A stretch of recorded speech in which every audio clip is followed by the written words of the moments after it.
자, 저희 이 순환인데 이제 그 첫 번째 순환에서 이제 신청 정보, 첨부 정보에 대해서 어느 정도 거론을 했고, 그래서 핵심적인 내용만 하고요. 본 진도로 바로 나가도록 하겠습니다. 중간 이제 논술 같은 얘기도 좀 할 거고, 시험은 저희 내일부터 이제 시험을 보죠.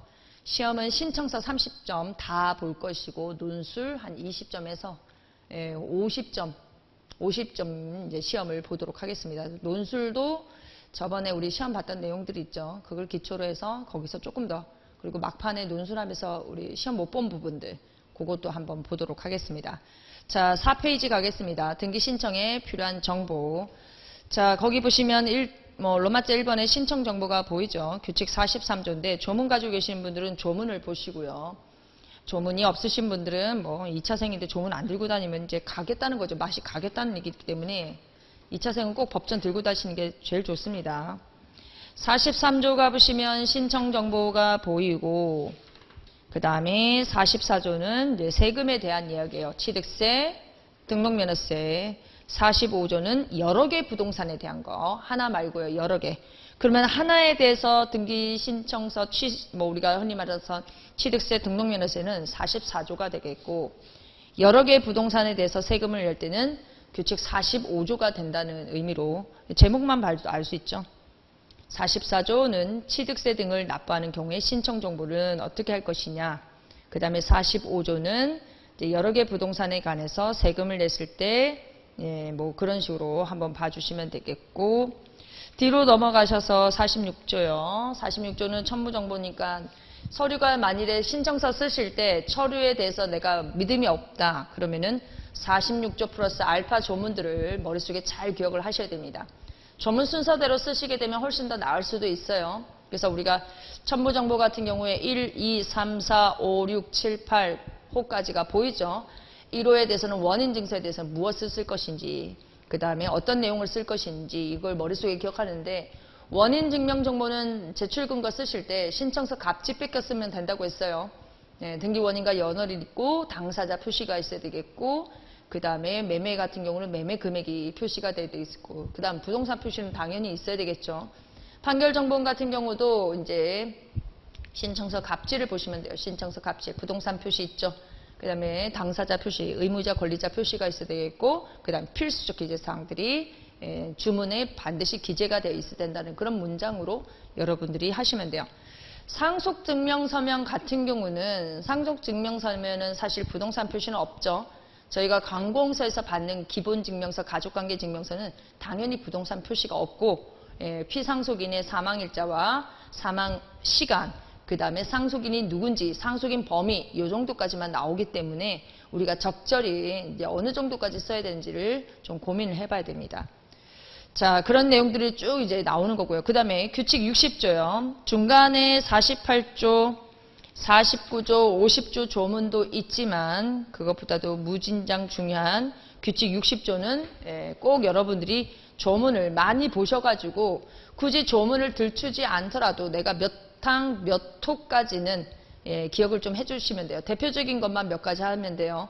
규칙 60조 1항 1, 2, 3 그거하고 6호하고 7호 정도까지만 머릿속에 기억을 해주시면 되겠고, 그 다음에 만일에 외국인 재외국민, 그 다음에 내국인이 처분 권한을 위임했다, 상속재산 분할 협의를 위임했다, 그러면 2항을 꼭 거론을 하셔야 됩니다. 2항 수민의 인감증명 처분 권한 위임, 그 다음에 상속재산 협의 분할 위임, 이런 경우에는 2항을 누락을 하시면 안 돼요. 자, 61조도 굉장히 중요하다고 말씀드렸습니다. 61조는 1항이 단체, 2항이 그 다음에 법정 대리인에 관한 거, 3항은 재외국민, 4항은 외국인이니까 적절히 인감증명과 관련해서 만일에 내가 논술을 써야 되는 상황이다, 아니면 여러 가지 뭐 그런 걸 써야 된다, 신청서 제출 근거를 써야 된다, 그러면 조항은 확실하게 기억하시면 돼요. 만약에 시험에서 재외국민, 외국인에 대해서 저희하고 등록번호 증명서면이라든가 특히 주소증명서면에 대해서 얘기를 하라 그러면 이 규칙 61조 3항사항을 잊지 마세요. 재외국민 같은 경우는 재외국민 등록부 등본을 내잖아요. 저희가 거기 보시면 재외공간에서 인증을 받는다는 표현이 보이죠. 그래서 재외공간에서 재외국민 등록부 등본을 발급을 받아서 저희한테 보내주는 것이고, 외국인 같은 경우는 그 나라의 관공서에서 발행해 줬으면 관공서인데 거기에 후문에 단서 부분에 보시면 인감증명을 내지 못했을 경우에는 서명이나 날인에 대해서 거기에 우리가 인증, 공증을 받는, 증명을 받는 곳이 쭈르륵 나옵니다. 그걸 가지고 여러분들이 주소증명서면을 서술하실 때 그 조문을 활용을 하시는 방법으로 제가 안내를 좀 드리고 싶어요. 꼭 그거 잊지 마시고 만일에 인감증명이라든가 그 다음에 주소증명서면이 나오게 되면 규칙 61조 사망사항을 꼭 거론을 하면서 거기에 맞춰서 서술을 해주시면 딱 맞아요. 딱 뭐 제3국이 어쩌고 저쩌고 이게 굳이 나오면 좋겠는데 그렇지 않을 경우에는 여기라도 좀 잘 베껴 쓰시기 바랍니다. 자, 그 정도 보시고 우리는 교재에 가시기 전에 규칙 43조 다시 가죠. 자, 규칙 43조는 이제 첨부정보를 내기 전에 신청서에 첨부정보 적잖아요. 그래서 신청정보니까 여러분들 신청서 갑지, 을지를 머릿속에 기억하시면 돼요. 자, 규칙 43조 1항 1호요. 다음 항목의 구분에 따른 부동산 표시에 관한 사항. 자, 가목에 보시면 토지 같은 경우는 법 34조 3호부터 5호까지 규정해서 정하고 있는 사항. 그래서 우리가 소재지, 지번을 쓰죠. 지번, 지목도 써주고 토지 표시 같은 경우는 지목과 면적이 중요해요. 지목과 면적. 그래서 건물 표시할 때는 나목에 보시면 건물 같은 경우는 지목이라는 표현을 쓰면 안 돼요. 땅의 목적은 땅에 대한 표시에서만 쓰는 거기 때문에 특히 우리가 그 구분 건물 같은 경우에 1동 건물 표제부에다가 그 지목을 쓰시는 분들이 계시더라고요. 절대로 쓰면 안 됩니다. 1동 건물 표시에는 지목을 쓰는 게 아니고 어디다 써야 돼요? 지목은 대지권의 목적인 토지 표시에다가 지목을 쓰셔야 됩니다. 제가 이렇게 말로 떠들면은 여러분들이 머릿속에 안 떠올릴 수 있어요. 우리 어디로 가시냐면 58페이지, 60페이지 가보죠. 60페이지.